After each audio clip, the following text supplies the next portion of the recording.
Mesdames et messieurs, bonjour. Nous sommes des étudiants de l'Université Gaston Berger de Saint-Louis du Sénégal. C'est un honneur et un grand plaisir de prendre part à ce forum de renom organisé par le LH Forum, Mouvement pour l'économie positive et la ville du Havre. Nous sommes là ce matin, notre objectif c'est de vous présenter le projet SOS Vaccination.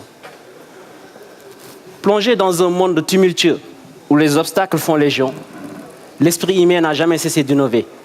Chaque jour, nous pensons des solutions afin de contribuer à un monde meilleur. C'est sans nul doute dans cet ordre d'idée que naquit le projet SOS Vaccination, l'incontournable solution. L'enfant a droit à la vie, mais vous conviendrez avec moi que l'enfant a droit également à la vaccination. Pourquoi SOS Vaccination? Auguste Assemblée, toutes les 16 secondes, un enfant meurt d'une maladie qui aurait pu être évitée par un vaccin, soit un total de 1,7 million de décès infantiles dus à la non-vaccination des enfants.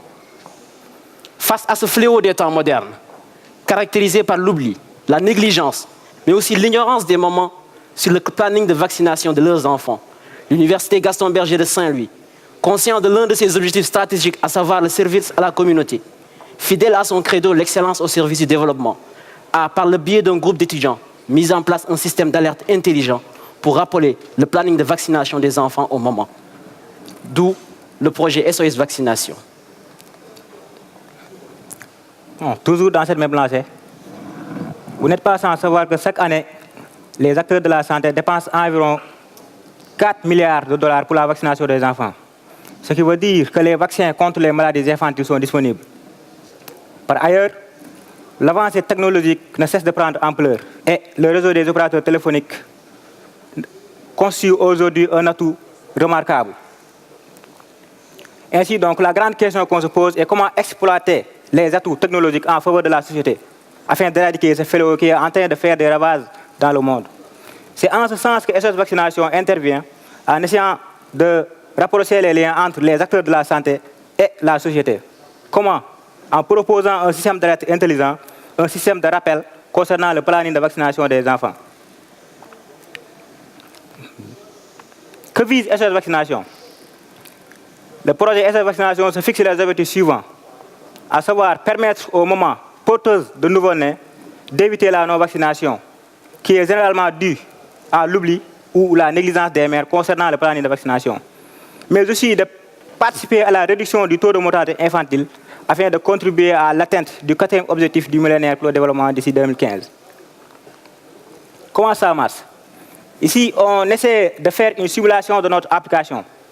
Vous voyez la maman après l'accouchement avec son enfant. Juste après l'accouchement, l'infirmier se charge d'enregistrer les informations du nouveau-né, à savoir le nom et prénom de la maman, la date de naissance de l'enfant, les numéros de téléphone des parents, la langue locale parlée par la maman.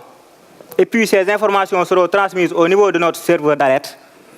Ce dernier se charge de faire un planning de vaccination périodique des enfants et exécute journalièrement un programme qui permettra en fait d'alerter les clients potentiels du service SOS Vaccination. Quel outil pour le développement? Pour le développement de cette application, on a eu besoin des outils suivants.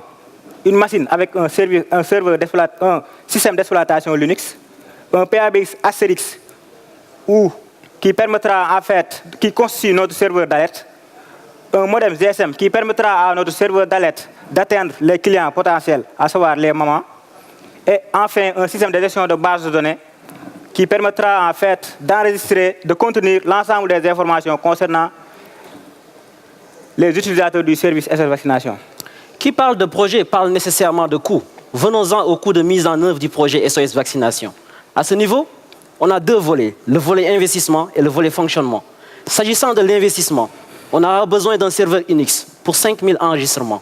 Donc avec le serveur, on peut enregistrer 5000 nouveau-nés. Et donc plus le nombre de nouveau-nés augmente, plus on aura besoin de serveurs. S'agissant d'un modem GSM, mais également des frais d'installation pour l'Internet. Et pour les dépenses de fonctionnement, on aura besoin d'un développeur, mais également d'autres charges ainsi qu'une connexion Internet. Mais également pour les structures sanitaires qui voudraient s'approprier le projet. Parce que nous, porteurs de projet, pour que le projet puisse réussir, il va falloir qu'on travaille avec les structures sanitaires. Donc il suffit qu'on implante ce projet au sein des structures sanitaires. à ce niveau, au niveau de la structure de santé, on aura besoin d'un serveur pour l'enregistrement. Et ce serveur se chargera de transmettre les informations au serveur SOS Vaccination, ainsi qu'un coût d'implémentation, bien sûr. Auguste Assemblée, nous voulons sauver des vies. Nous devons sauver des vies. Mais nous pouvons sauver des vies. À ce niveau, SOS Vaccination constitue une solution incontournable. Adoptons-le. Merci de votre aimable attention. Merci.